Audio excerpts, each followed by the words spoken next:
maybe I'll back up. Practice period. Practice period commitment forms, applications are out.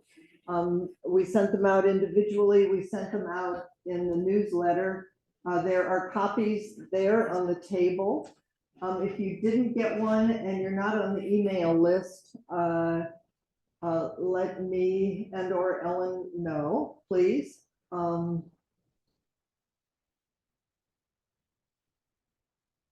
I'm going to be away for 2 weeks, starting next Tuesday. So during that time, I know because people are sending questions or responses, make sure you also put the Chusseau Constance on the email, because as much as we can, we want her to respond while I'm away. And she's not nervous at all, so don't worry about a thing. Will you say something about the small teas? Let's not do that now. Okay, that's fine. Yeah. There is bag lunch today after Sangha. I don't want to forget that. Well, thank you. I apologize for the confusion. It was originally advertised as the last Thursday of the month, but this month there are 5 Thursdays. So we had a smaller one last Thursday. We had 3 people, but today is the last Thursday of the month, and I promise to be better about announcing the dates in the newsletter. But today's the bag lunch. It's the real one. And we all know That was about real in Buddhism. It's completely real, and it's not what you think. Pay attention. I wanted to follow up at the practice period. Is if you can't join the practice period, you are of course completely still part of the Sangha and welcome to show up and be here and fully. It's not like we close the doors at practice period. You're completely welcome, always. And please look at the application and see if there's some way you can make it work in your life, because it's really wonderful to all join together in this way. Yeah, and the commitment forms are due, please, October 2nd, because we begin the 8th, and that gives Constance and I time to get organized. Okay. So during the time, starting today and for the next 2 weeks, and then for a couple of more weeks when I return, we're focusing on Thich Nhat Hanh's Peace is Every Step. The path of mindfulness in everyday life. In the next 2 weeks, Erica and Chelsea and Marilyn will be leading us. Erica and Chelsea have both practiced long and deeply with Thich Nhat Hanh. And Marilyn has practiced deeply, and they will bring their experience and their lives here through his teachings. What I want to do today is a couple of things. See what happens. Is first I wanted to say Thich Nhat Hanh. I mean, at this point, Thich Nhat Hanh is like, oh, Thich Nhat Hanh. Everybody knows Thich Nhat Hanh. Well, not everybody, but it's sort of a household word. I have a very vivid memory of being at Tassajara Harrick Study Hall in the 70s and hearing about Thich Nhat Hanh for the first time in this country and being like saved. I couldn't believe there was a Buddhist teacher who was talking about the world and how to practice in the world. Because to that point, Ariadna in Sri Lanka, Buddhism has been transformed over these years. Back then, it was just, it was just such happiness. All I could do was, and I think the first book I looked it up, is The Miracle of Mindfulness. I would just read it over and over and over.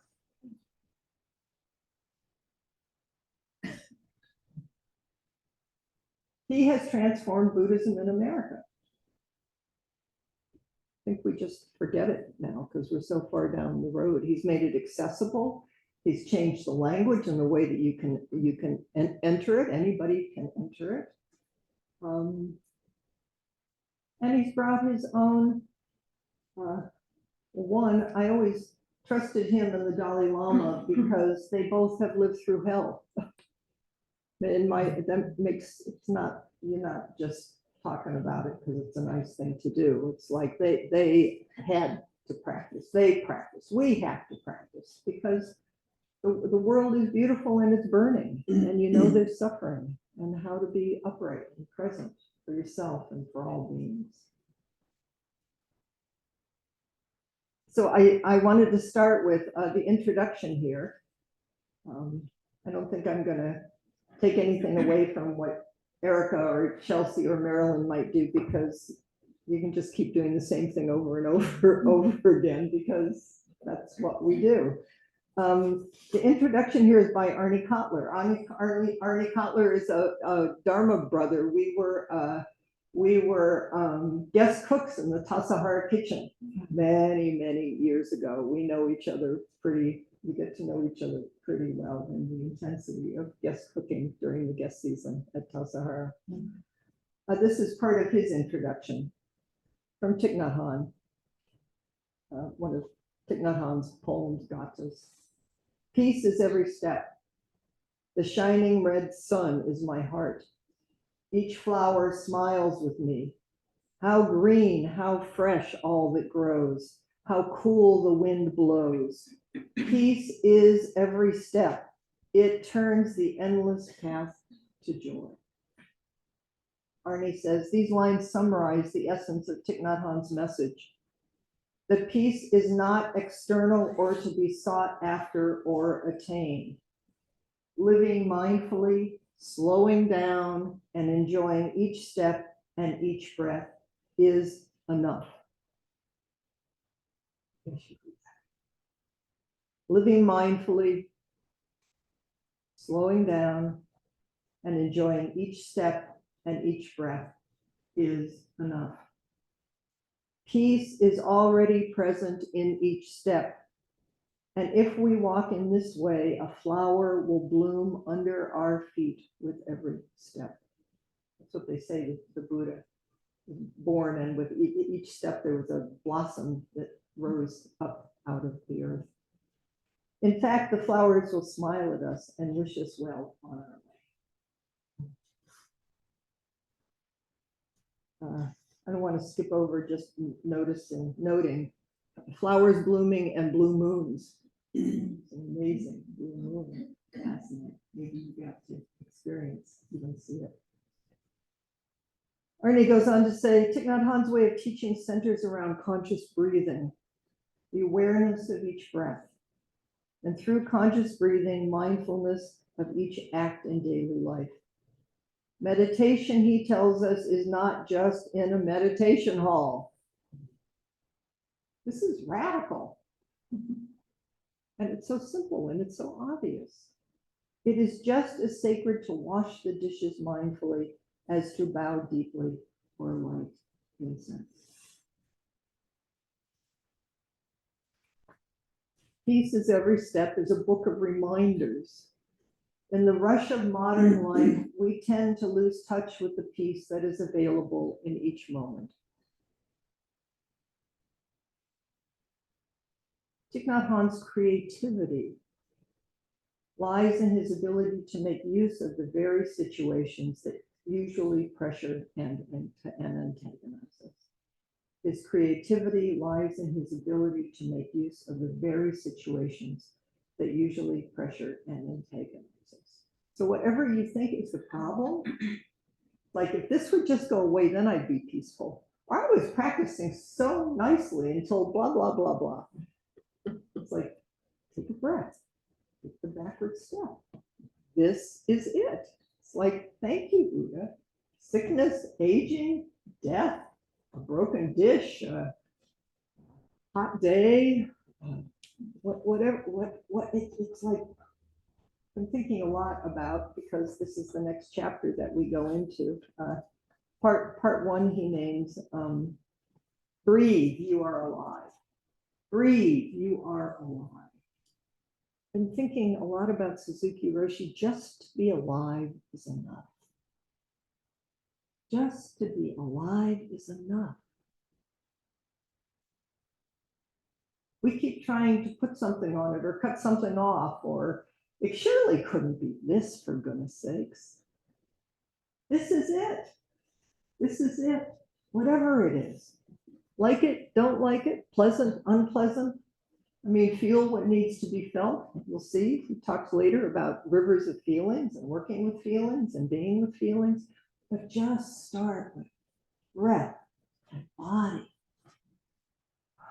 And the willingness to feel and breathe in and out with your own life, which is all life.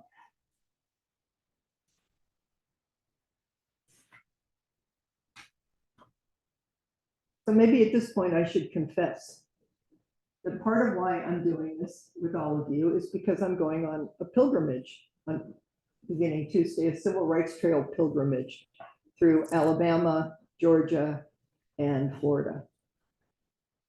And I'm aware that we're going to be going into some difficult and heavy history. I'm going to be entering a culture that I don't know or understand. 90-degree heat, we just looked it up, at least in Alabama with high humidity.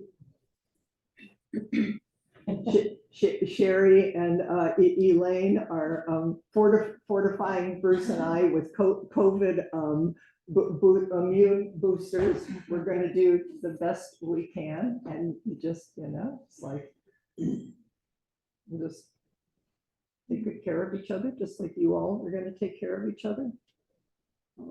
But these practices, I'm taking them with me. And I want you to take them with you. And I want us all to do this together forever.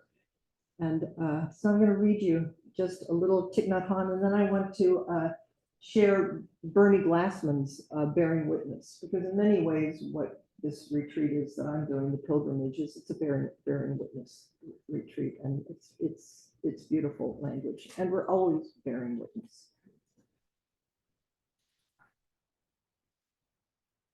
Present moment, wonderful moment.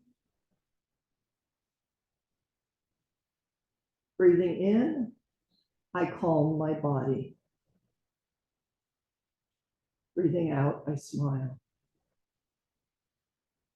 Dwelling in the present moment, I know this is a wonderful moment. Breathing in, I calm my body.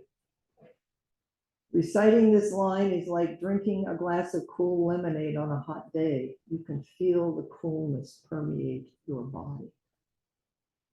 When I breathe in and recite this line, I actually feel my breath calming my body and mind. Breathing out, I smile. You know, a smile can relax hundreds of muscles in your face. Wearing a smile on your face is a sign that you are a master of yourself. I can imagine, I have a great imagination, that I'm going to be in situations and maybe meeting people that I know that I don't understand, that feel other, and just this simple act of breathing in and of letting my face muscles soften. It's simple. No. Just turn. It's just soften your body. Soften my body. Dwelling in the present moment. While I sit here, I don't think of anything else. I sit here and I know exactly where I am. Right now. Just right here. Just this. I know this is a wonderful moment. It is a joy to sit stable and at ease and return to our breathing, our smiling, our true nature. Our appointment with life is in the present moment. If you do not have peace and joy right now, when will you have peace and joy? If you do not have peace and joy right now, when will we have peace and joy? Tomorrow or after tomorrow? What is preventing us from being happy right now? As we follow our breathing, we can simply say, calming smiling, present moment, wonderful moment. You don't have to be going on a civil rights pilgrimage. Life will give you plenty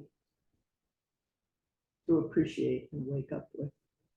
Bodies, you have a body. Oy, oy.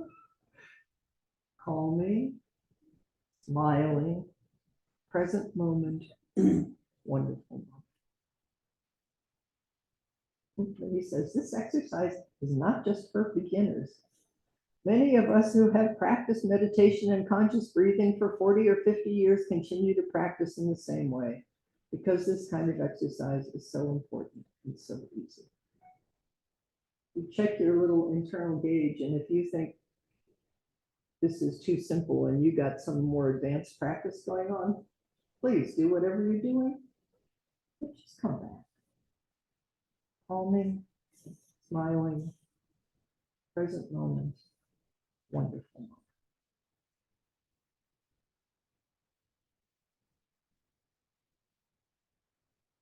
And he says, a couple little sections later, sitting anywhere. So simple. Thich Nhat Hanh is so simple. And he's a really deep scholar. We'll see when we use his commentary for the Lotus Sutra. Thich Nhat Hanh is an amazing scholar. Deep and wide. And when you need to slow down and come back to yourself, you do not need to rush home to your meditation cushion or to a meditation center in order to practice conscious breathing. You can breathe anywhere.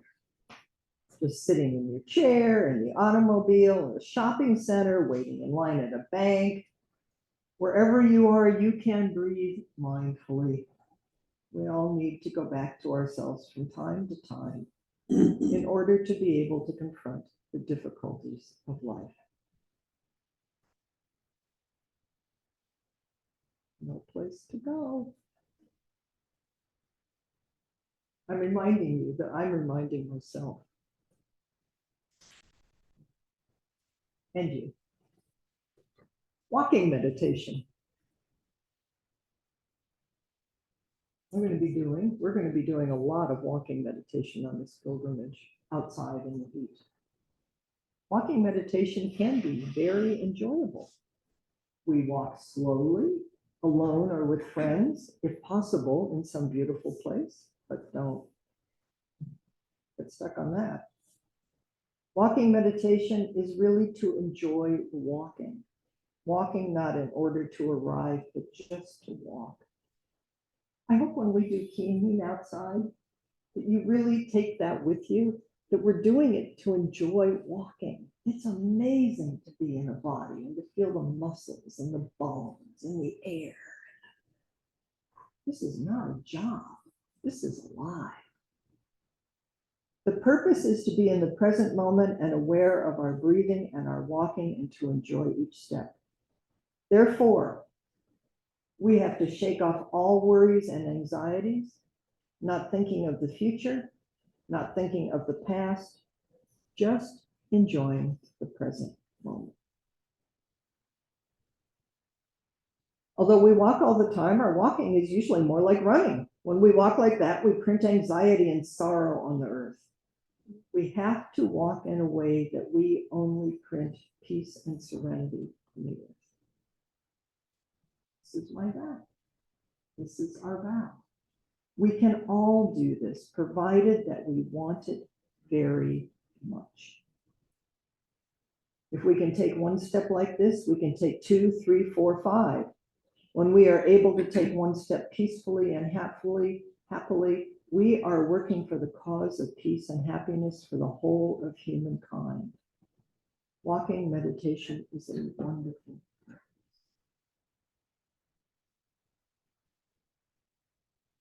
Be aware of the contact between your feet and the earth. Walk as if you are kissing the earth with your feet. I want to kiss and feel the earth of the South, wherever I am, and know that we will be doing the same together wherever you are.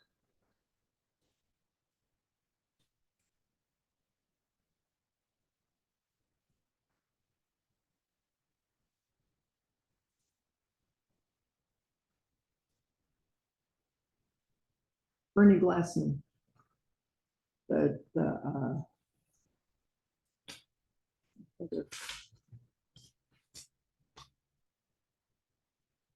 the name of his song? His organ, I can't think of it right now.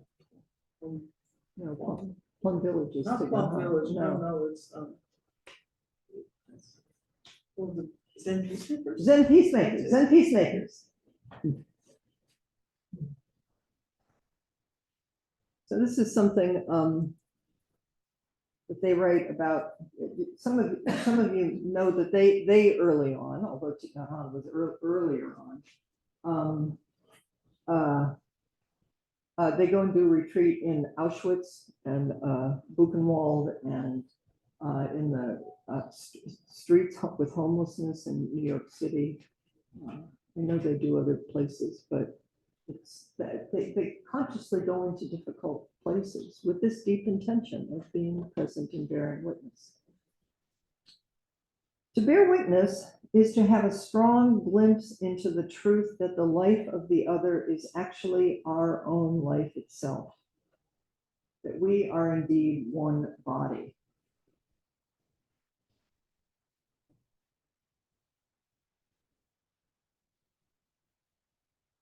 Bearing witness retreats intend to contribute to healing. To do this, we rely on the three tenets of the Zen Peacemakers. 1, not knowing. Letting go of fixed ideas about ourselves, others, and the universe. Not knowing. Letting go of fixed ideas about ourselves, others, and the universe. 2, bearing witness to both the joy and the suffering of the world. Gonna eat a lot of good barbecue in the South. We found a place in Birmingham called, oh God, I don't,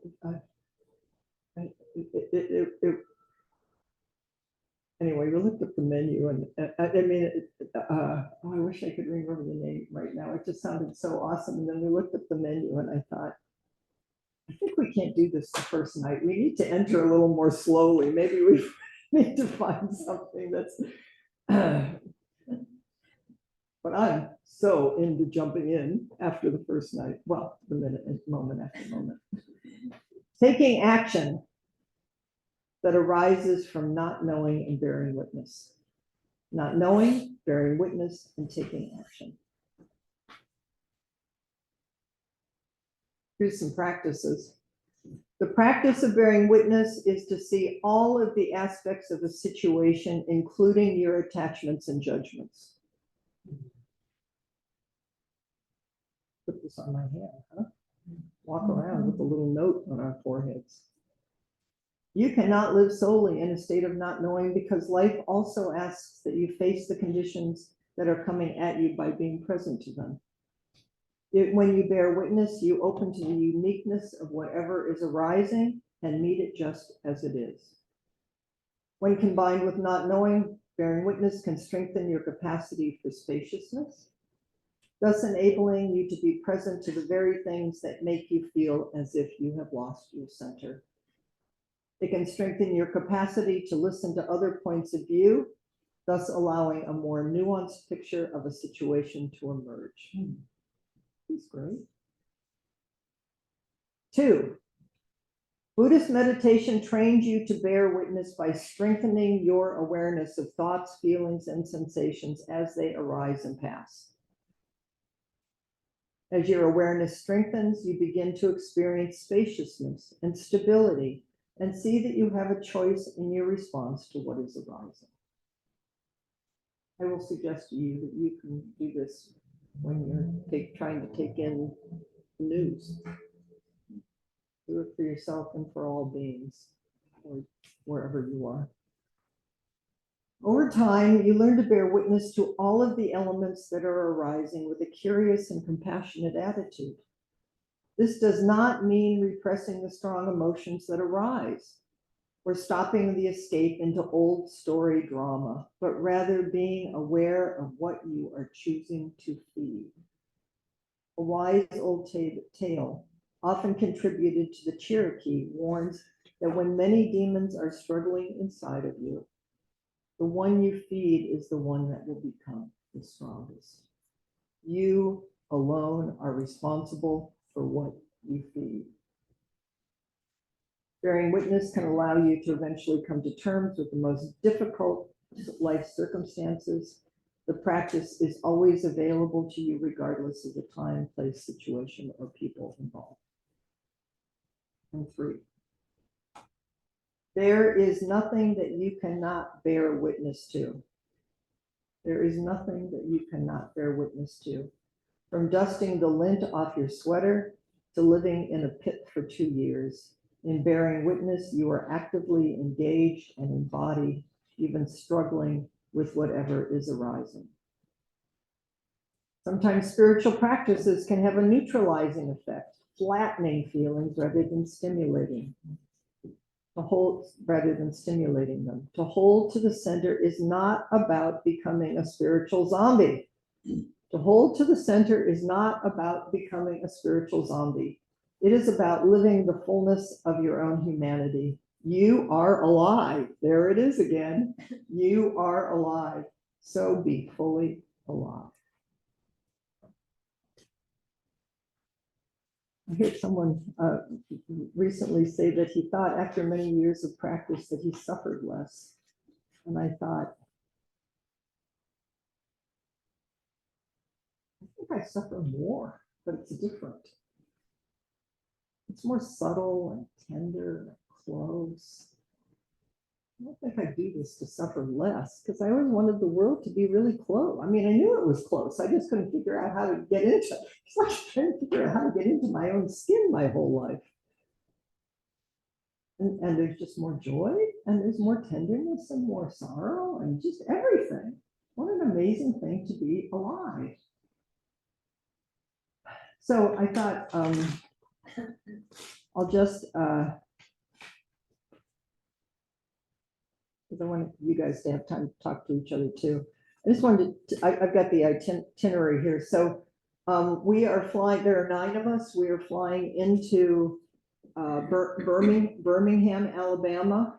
And in Birmingham, Alabama, we will go to, amongst other things, the 16th Street Baptist Church, the bombings were.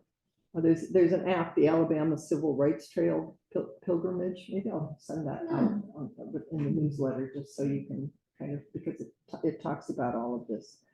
We'll go to the Bethel Baptist Church, the Birmingham Civil Rights Institute. And then we'll go to Selma. And in Selma, we will go to the National Voting Rights Museum. It's just amazing to read how much history there is behind all of this and taking away voting rights now. And I mean, so much of what's happening now has been going on since Civil War. It's just, but voting rights. You can sign up to be poll workers. I mean, there's so many things you can do. This is important. The National Voting Rights Museum and Institute, we're going to walk across the Edmund Pettus Bridge. I don't know if I'm saying that right. We're going to, the people who we're going with, the people who have organized this who we're going to be walking with and who are going to be talking to us are African American people who lived through this time. So they're going to be bearing witness as we bear witness. Then we're going to follow the Selma to Montgomery Trail. And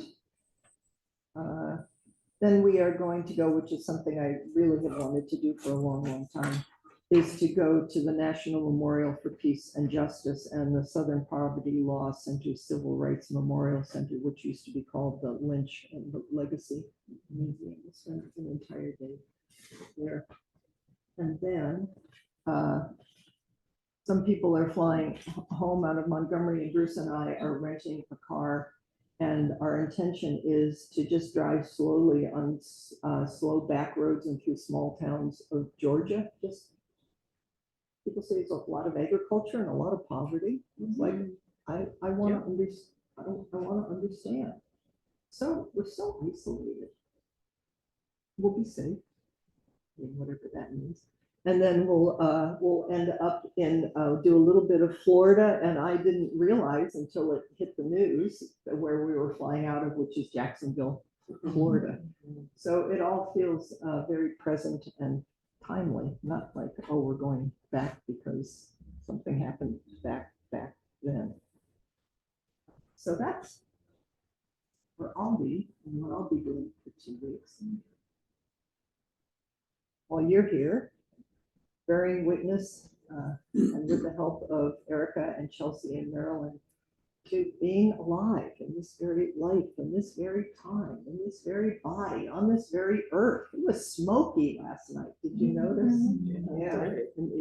Yeah. So, and it's beautiful.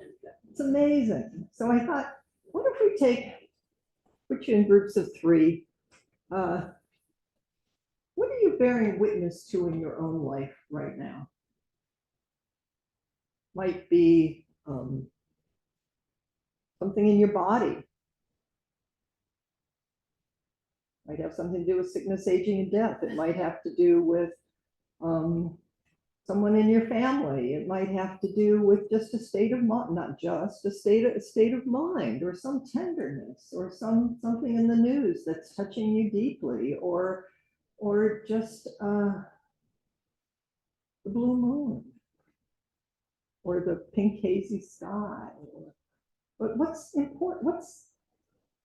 What arises? Don't filter it or think too much about it. What are you being called to bear witness to in your very life in this present moment? Okay, so let's just do groups of 3, and you can just talk together, and I'm going to put people in groups, and Not really. you'll have